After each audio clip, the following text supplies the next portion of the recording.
अस्सलामु अलैकुम वरहमतुल्लाहि वबरकातुहू। सामईन किराम, आप हज़रत मौलाना इस्माइल शहीद रहमतुल्लाहि अलैह की ज़ात से अच्छी तरह वाकिफ़ होंगे। हज़रत की शख्सियत से भी आप वाकिफ़ होंगे। हज़रत शाह अब्दुल अज़ीज़ मुहद्दिस देहलवी के ये भतीजे और उनके शागिर्द हैं।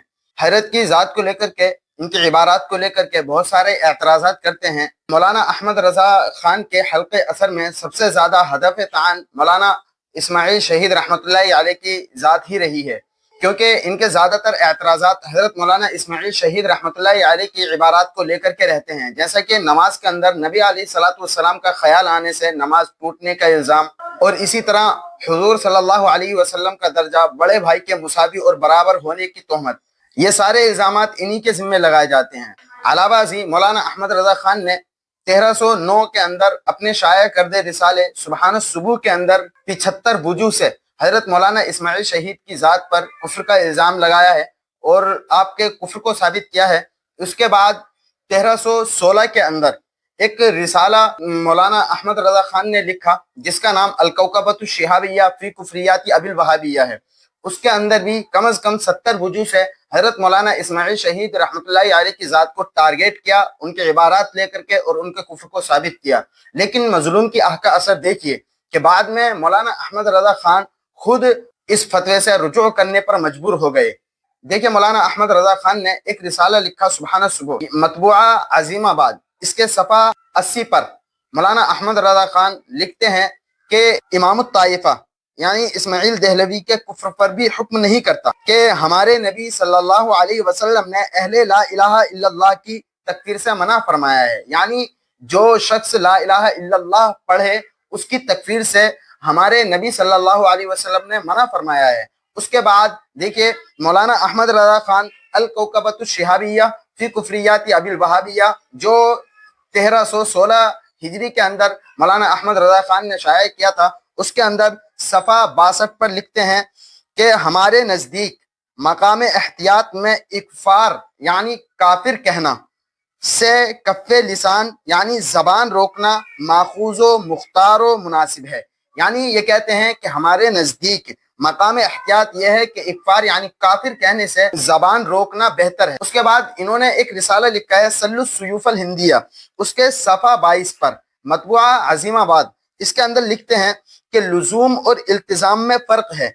अक़वाल का कलिमे कुफ्र होना और बात है और काइल का काफिर मान लेना और बात है, हम एहतियात करेंगे। तो देखिए मौलाना अहमद रज़ा ख़ान ने 75 से ज़्यादा वजूह के ज़रिए मौलाना इस्माइल शहीद रहमतुल्लाहि अलैह की ज़ात को काफिर कहा। उसके बाद कहते हैं कि लुजूम और इल्तिज़ाम में फ़र्क है। अक़वाल का कलिमे कुफ्र होना अलग बात है और कहने वाले का काफिर होना अलग बात। यानी मौलाना इस्माइल शहीद रहमतुल्लाहि अलैह की कोई इबारत गलत है तो वो तो कलिमे कुफ्र है, लेकिन उससे उनकी ज़ात पर कुफ्र लाजिम नहीं आता। यानी मौलाना इस्माइल शहीद रहमतुल्लाहि अलैह की ज़ात पर की तरफ कुफ्र नहीं लौटता, इनका फतवा इन्हीं की तरफ लौट जाता है, क्योंकि मौलाना अहमद रज़ा ख़ान का ये फतवा है कि काफिर को काफिर ना कहने वाला भी काफिर है। अब आइए असल बात क्या कहना चाहता हूँ कि मौलाना इस्माइल शहीद रहमतुल्लाहि अलैह ने अगर 75 से ज्यादा आप अलैहिस्सलातु वस्सलाम की शान में गुस्ताखियां की हैं, तो आप अलैहिस्सलातु वस्सलाम की शान में गुस्ताखी करने वाले को काफिर क्यों नहीं कहा जा रहा है?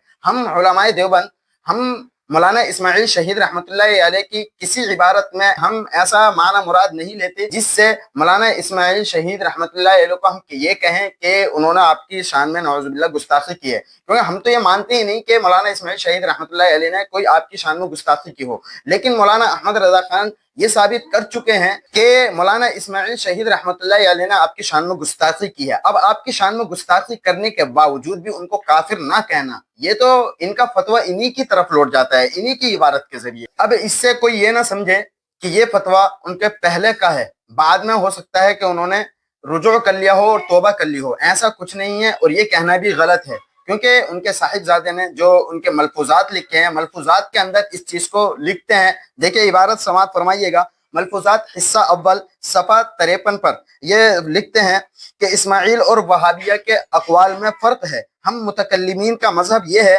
कि जब तक किसी कौल में तावील की गुंजाइश होगी तकफीर से ज़बान रोकी जाएगी। मुमकिन है कि उसने इस कौल से यही माना यानी जो इस्लामी माना है मुराद लिए हों। तो देखिए ये मलफूजात حضرت مولانا احمد رضا خان کی وفات کے بعد کے لکھے ہوئے ہیں، تو اس سے یہ بات ثابت ہوتی ہے کہ انہوں نے اس قول سے رجوع نہیں کیا۔ گویا کہ ان عبارتوں سے یہ بات ثابت ہو چکی ہے کہ مولانا اسماعیل شہید رحمۃ اللہ علیہ کے بارے میں مولانا احمد رضا خان کا فتوی کفر سے انہوں نے رجوع کر لیا تھا، اور انہوں نے یہ کہا تھا کہ مولانا اسماعیل شہید رحمۃ اللہ علیہ کو کافر نہ کہا جائے، ان کے اوپر یہ الزام نہ لگایا جائے۔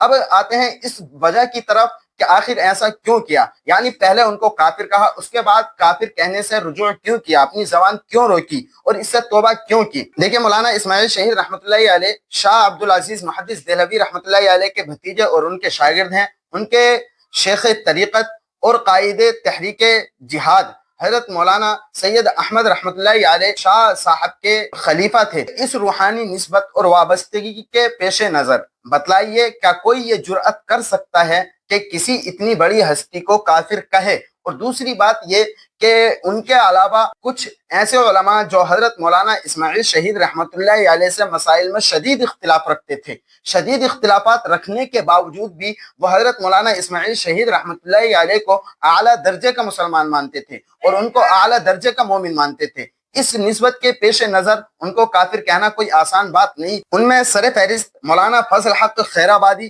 مولانا عبد السمیع رامپوری اور قاضی فضل احمد لدھیانوی اور پیر سید مہر علی شاہ رحمۃ اللہ علیہ ہیں۔ یہ چار حضرات اس وقت کے بڑے بڑے علماء میں شمار ہوتا تھا۔ ان میں سے دو شخص یعنی مولانا عبد السمیع رامپوری اور قاضی فضل احمد لدھیانوی، یہ دونوں حضرات رسوم و بدعات میں مولانا احمد رضا خان کے پیرو تھے، یعنی رسوم و بدعات میں ان کی اتباع کرتے تھے اور ان کی باتیں مانتے تھے اور ان سے رائے مشورہ کرتے تھے۔ اس کے علاوہ مولانا فضل حق خیرآبادی، یہ مولانا اسماعیل شہید سے بہت سارے اختلافات رکھتے تھے مسائل کے اندر، لیکن ان اختلافات کے باوجود بھی مولانا اسماعیل شہید رحمۃ اللہ علیہ کو اعلیٰ معیار کا مسلمان مانتے تھے۔ بتلائیے کہ جو شخص اتنے بڑے معیار پر فائز ہو، اس کی تکفیر کرنا، اس کو مسلمان سے کافر قرار دینا یا اس کے بارے میں کوئی غلط فتویٰ دینا کوئی آسان بات نہیں ہوگی۔ اس کے لیے بہت ہمت اور بہت جرأت چاہیے ہوتی ہے۔ تو خلاصے کے طور پر میرے بھائیو، کہنے کا مطلب یہ ہے کہ مولانا اسماعیل شہید رحمۃ اللہ علیہ کی ذات کو مولانا احمد رضا خان نے بھی کافر نہیں کہا، انہوں نے بھی اپنے فتوے سے رجوع کر لیا اور ان کی عبارتوں سے جو غلط معنی مراد لیے جاتے تھے ان کے بارے میں کہا کہ ان سے ہو سکتا ہے وہی معنی مراد ہوں، یعنی اسلامی معنی مراد ہوں۔ تو آپ حضرات بھی احمد رضا خان بریلوی صاحب کے فتوے پر عمل کرتے ہوئے ان کو کافر نہ کہیں، اور جو اعتراضات آج تک ہوتے رہے ہیں ان اعتراضات کو بند کریں۔